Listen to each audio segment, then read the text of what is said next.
Tourists love to go scuba diving. They plunge themselves into the depths of the ocean in search of the wondrous sights of beautiful fish and astounding coral reefs. But what if they encounter something else? What happens when they run into the stuff that nightmares are made of? What happens when they run into the Japanese spider crab?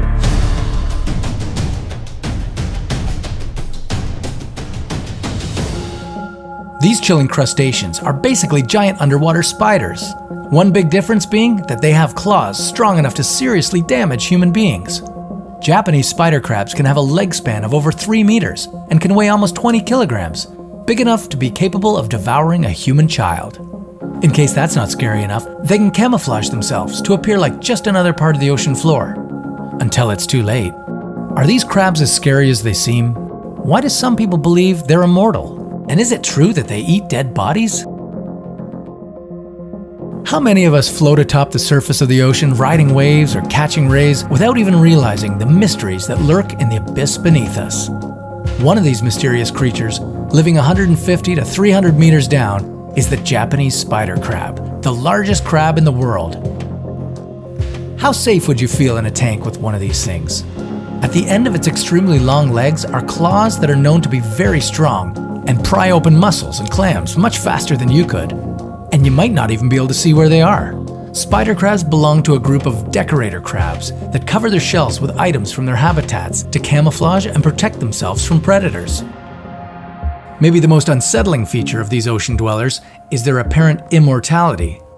Spider crabs are known to easily lose limbs to predators and human nets, but they can survive while missing up to 3 limbs and can even regenerate them throughout their long lives. These crabs can live to 100 years, sometimes even more.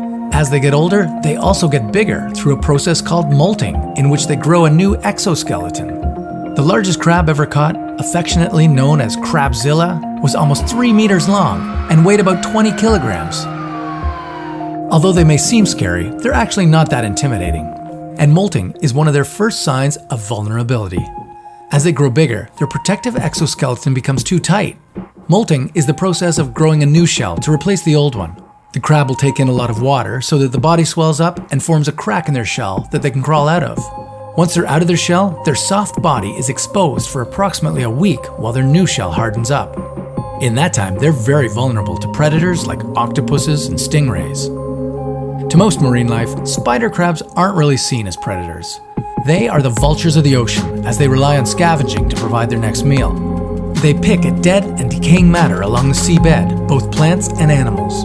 It's the animal eating that led to the mariner legend of these crabs dragging sailors overboard and eating them alive. While it's certainly not true, it's definitely plausible that these crabs would feast upon any drowned dead bodies that might come their way.